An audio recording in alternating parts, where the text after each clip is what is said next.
Ziko changamoto nyingi zinatukumba vijana wa taifa hili. Sisi vijana wa Chadema tumesema hizi changamoto haziwezi kutatuliwa kwa sababu walioko madarakani maisha yetu hayajawahi kuwa kipaumbele kwao. Uchaguzi wa mwaka 2020 uligharimu, maandalizi yake tu yaligharimu bilioni 157. Uchaguzi wenyewe ukagharimu bilioni 311 huko.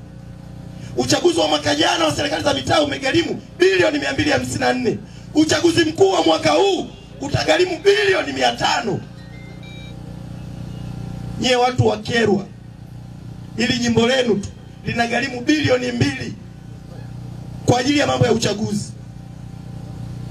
Kuna haja gani ya kutumia mamilioni ya shilingi kufanya uchaguzi? Wangewatengenezeni hiyo barabara yenu hiyo iliyo kama korongo tupu. Sisi Chadema tunawaombeni mtuunge mkono.